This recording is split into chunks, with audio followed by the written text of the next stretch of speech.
Well, jump in the water and catch a wave. It's time to ride the pipeline, the sales pipeline, with Matt Heinz from Heinz Marketing. Somewhere traveling in the world. Where are you surfing today? There's not a whole lot of surfing going on in Midtown Manhattan. Oh, that much. Not that it's it's just we're nowhere near the surf. It's actually a pretty nice day. Yesterday was gorgeous. Today's pretty nice, a little humid, but always fun to be in New York City. Always fun to go home, which I will finally get to do tomorrow. But and where's home? Boston or someplace? Or? No, home is Seattle. I got to go all the way back across the country. Oh, that's right. The coveted 7 a.m. flight out of New York. Better you than me. Someone's got to do it, right? But no, excited to be here. Thanks everyone for joining us for another episode of Sales Pipeline Radio. Really excited and humbled to have you here. It's like I said before, it's so exciting to see our listeners grow, both in the live program that we're doing here today, every week Thursday at 2:30 Eastern, 11:30 Pacific, but also on our podcast. Their subscribers continue to grow, both on iTunes Store. You can download us. You can find us on Google Play. We've got a lot of great past guests, a lot of good episodes to catch up on. Boy, it feels like we were just talking about the end of Q1, and here we are almost at the end of the second quarter of 2016. I can tell you, as a business owner and talk to a lot of VPs of sales, it is time to feel the terror, as many VPs of sales say, feel the terror at the end of the month, end of the quarter. Hopefully you've got marketing counterparts that are feeling the terror as well. If they are, it means you've got some alignment between what you're doing across sales and marketing.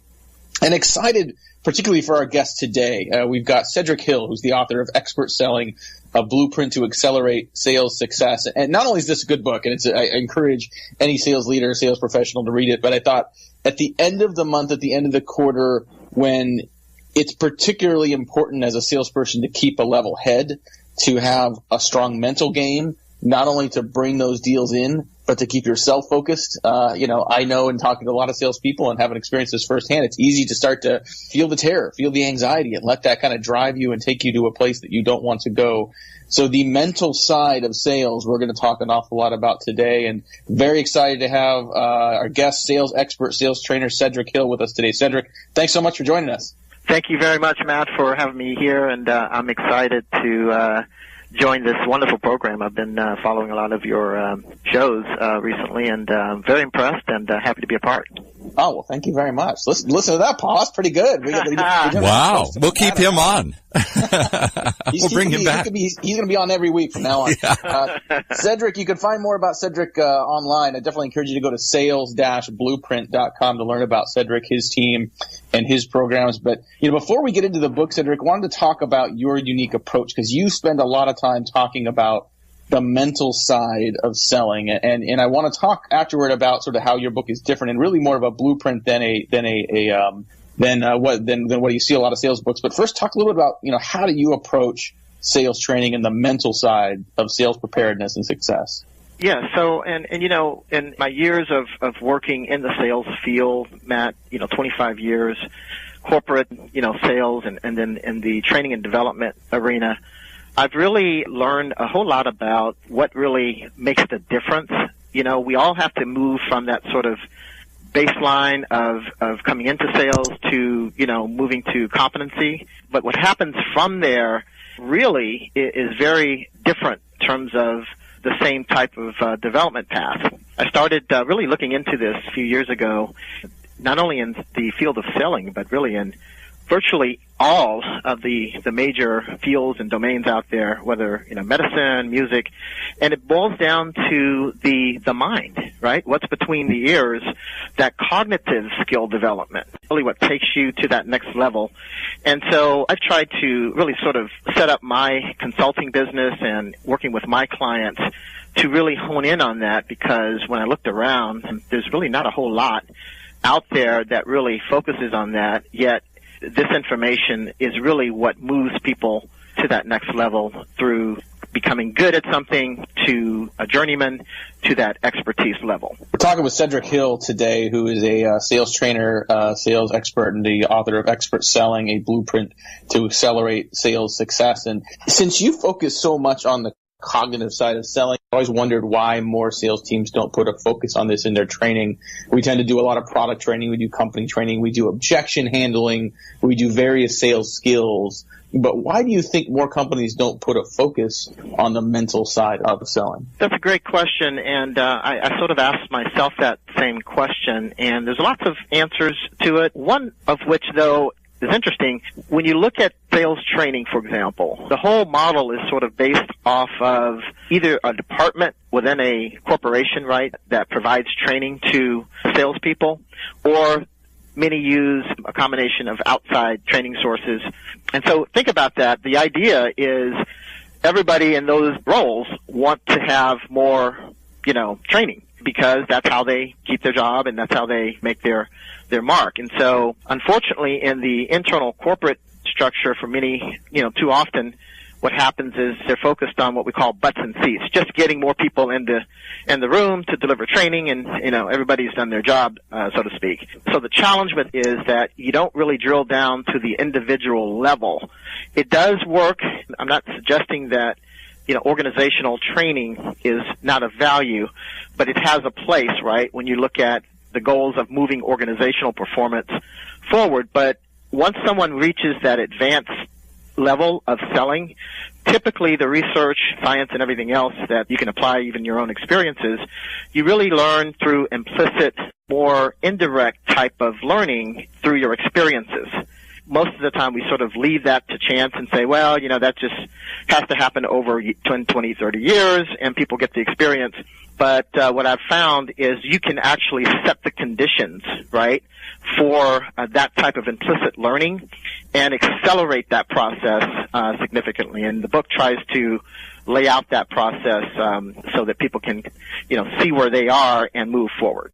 Speaking of layout, this is not a typical sales book. Like, I'm used to reading, and you probably are as well, you're reading books about sales and sales strategy that are really it sort of reads like a thesis paper. It's sort of like here's the strategy, here's the overall approach you should take. And that's fine and good, but I think too often, sales, marketing, business books kind of leave you wanting for, okay, how do I do this? You call this a blueprint, and the book very much is a blueprint. Talk a little bit about how that's different and how the book is set up to help people sort of immediately start to operationalize the strategies that you employ here. If you think about the traditional model of development that we kind of follow, it's really what we call a behavioral skills model. So we look at these sort of big skills, such as, for example, presentations, or learning how to handle objection, and some of those other types of major behavioral skills.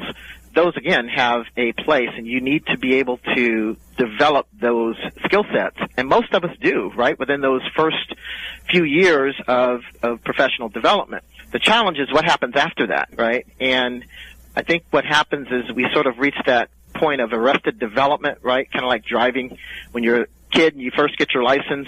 You're really excited about practicing and learning to drive, right? But after we get the license, we kind of just cruise on for 30, 40, 50 years of driving with not a whole lot of additional development, right? And I use that analogy actually in the book because it's a really great analogy to think about this development over time, because if you think about how we approach our profession in selling, once we get through those sort of basic competencies, to move to that next level, we really need to really get inside of our mind and how we store information, what we call tacit knowledge, and then how quickly can we access that information. A lot of science and research out there really pulls that out in terms of differentiating expert performers from good performers or novices. And so in most cases, the level of information and knowledge is about the same, Matt, but the experts are able to access it faster and more accurately. So the idea is, how do you get to that? How do you develop your mind, okay, along with those other skills that we need as the basic part of selling? So the book is written with a focus on the sales professional, but as I read this, I consider myself, we do work in sales, but I consider myself really more of a marketer at heart, but it spoke directly to me. It spoke to the way that I sort of manage my day. It's, I'm thinking about situations in front of prospects and clients myself. I'm thinking about just sitting in meetings and trying to sort of keep my mind as sharp as possible so that I'm able to sort of more precisely get to the message. I want to be persuasive, to be confident and focused. Have you heard from people outside of sales that have been using this book and using the blueprint within it to sort of focus their mind as well? Absolutely. I'm glad you said that. In the second chapter particularly, the second section, right, which is chapters 5 through 8, we really get into this notion of persuasive communication. And when you think about it, the reason I get into that is, again, you notice I keep talking about research and science. This book is really formed and really draws from a lot of research and science. I wanted to make sure that I didn't just solely offer my personal experiences, which I do have quite a bit of experience, and that's a positive thing. What I wanted to do was converge that with, okay, what does the empirical research show?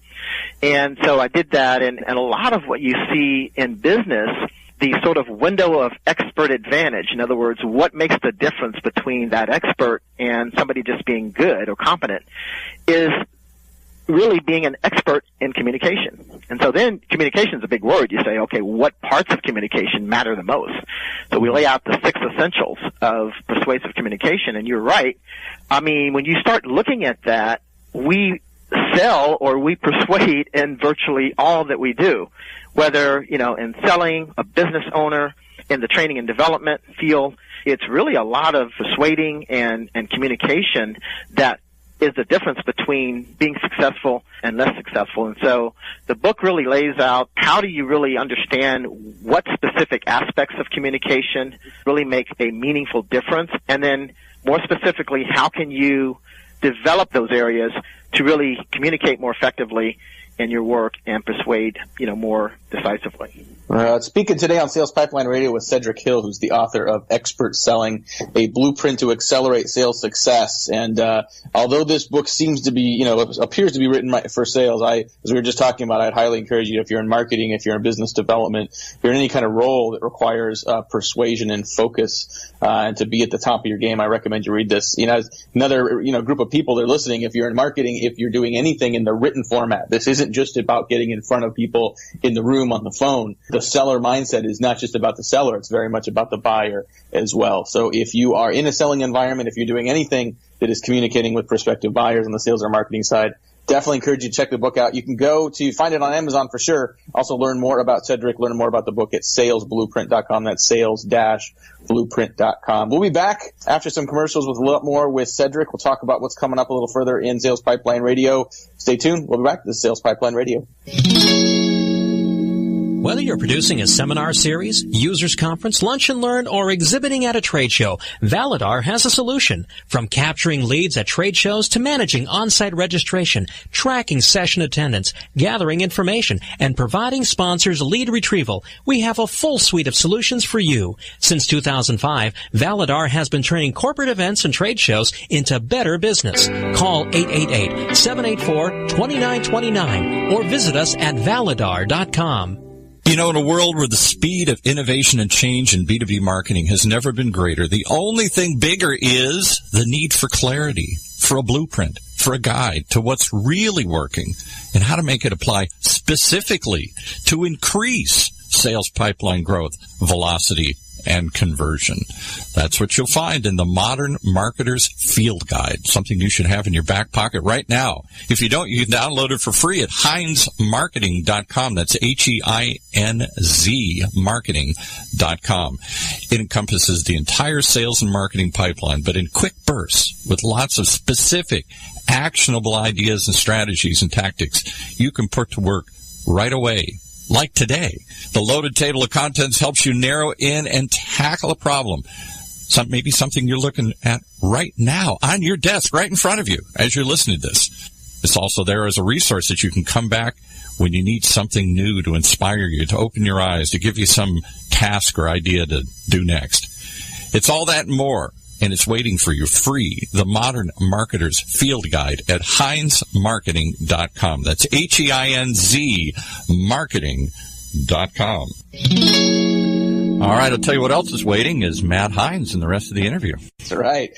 Thanks very much. Welcome back to Sales Pipeline Radio. If you like what you're hearing today, we are going to have a full replay of our conversation with Sedric Hill on salespipelineradio.com. Every episode of Sales Pipeline Radio is available there. You can find a transcript of our conversation in about a week on HeinzMarketing.com on our blog. And if you're not following us on iTunes or on Google Play, definitely check us out there as well. Amazing past guests, having a good conversation today. In the weeks ahead, we've got some more great people that will be joining the show as we get into Q3, the second half of the year. Unbelievable. We are passing the hump day of the year here next week. In July, we'll be featuring Ardith Cleese, who was the recent author of a book called Spinach in Your Boss's Teeth. She is an expert at a business etiquette. If you are doing anything customer facing, inside sales teams, phone-based teams, she's got a lot of great insights she's going to share with us.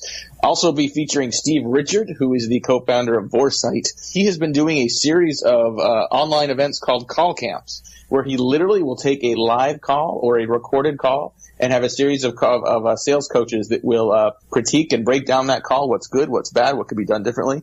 So look forward to hearing Steve. He is an expert on inside sales. He's an expert on just helping improve performance of sales teams. So got Ardith, Steve, and a lot more coming up on Sales Pipeline Radio. But today we got a lot more with Sedric Hill, who's the author of Expert Selling. And Sedric, I really like a lot of what you've written. The book is fantastic. Your approach to the mental side of sales is great. Who are some of the people that you have learned from and even continue to learn from? Who are some of the inspirations and people or books that you've read that you'd recommend other people develop as part of their sort of mental foundation of sales education?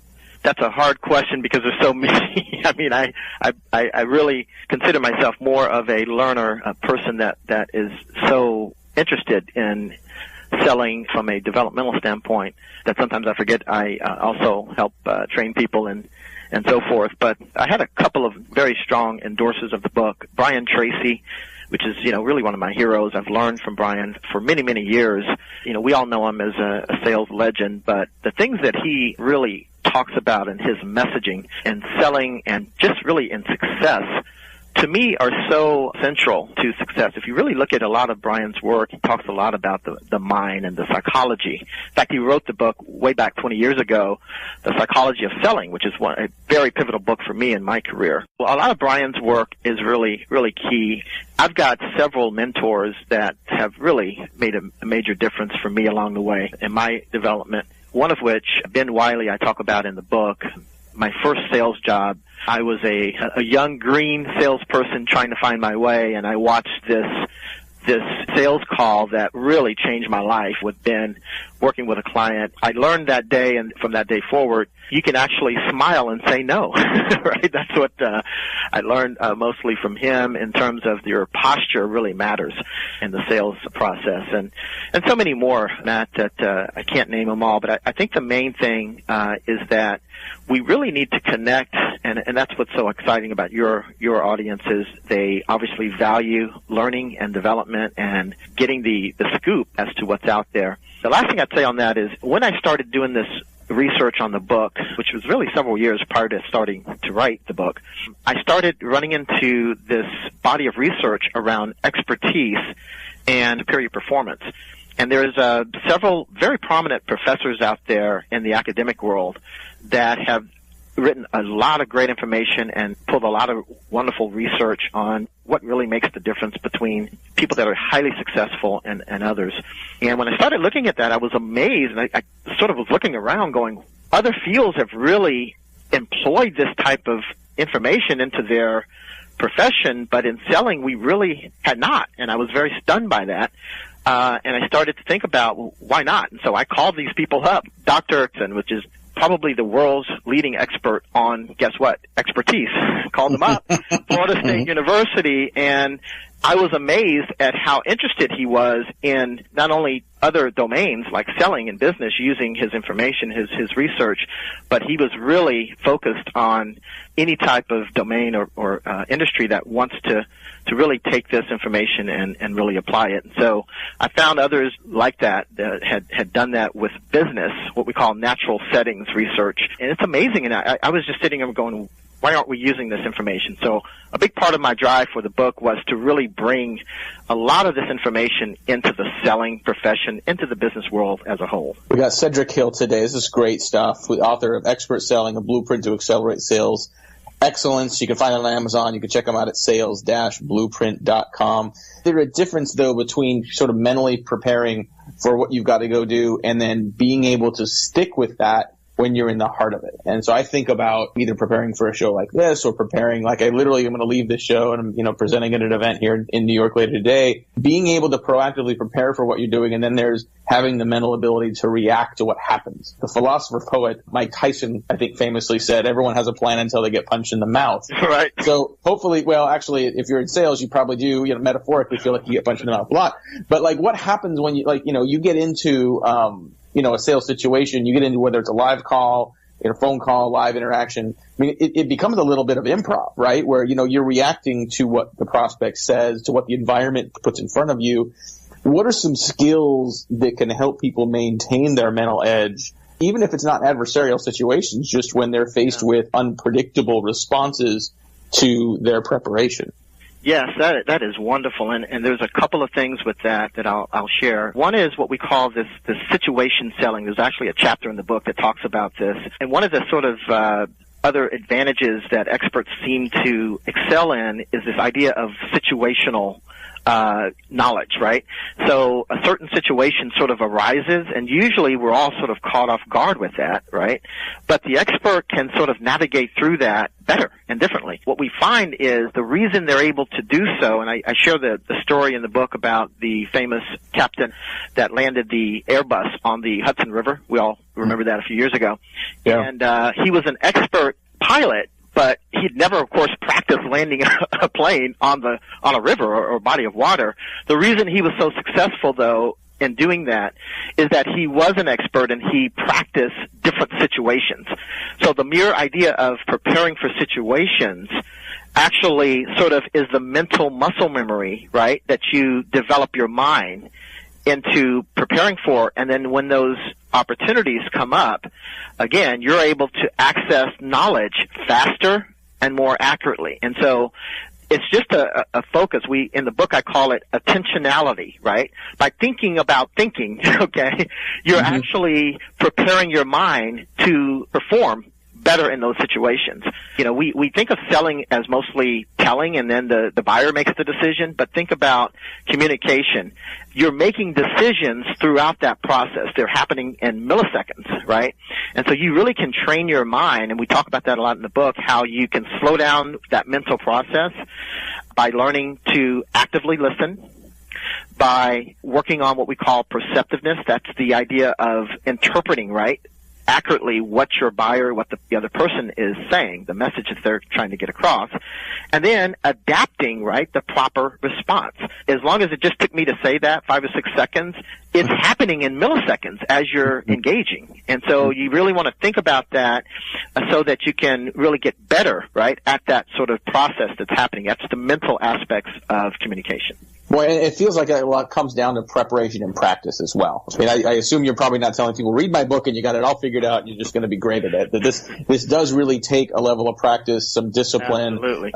It bothers me that a lot of sales teams will get a new set of messaging or get a new approach, and then the sales manager will throw them right back on the phone, right, without any practice that breeds comfortability and familiarity, which breeds confidence in what you're about to say and your ability to tackle those different situations. That's so true, Matt. And in fact, I couldn't say that, you can just go do this stuff and be real true to the research. What they find in expertise is that in practice culture industries, meaning music, right, sports, medicine, where you really practice, right, and then you go off and you perform, like in a game in sports, for example. There's something called deliberate practice that really Dr. Erickson from Florida State that I mentioned earlier, he has really excelled this amount of research, this body of research, and really it shows this certain type of practice. It's not just practice.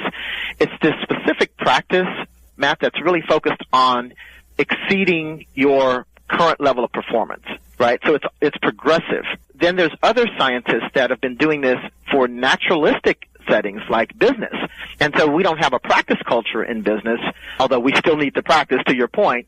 But there are different things that we can do through our actual routine work, right, that allows us to still take work and use them as learning opportunities. And in the book, there's two programs or two methods that I lay out. One is performance-based learning, science-based activities that you can do as you do your work that helps you develop your mind in the same context. So you're doing the work as you do. You still have to make the calls. You still have to go out and qualify and do your presentations.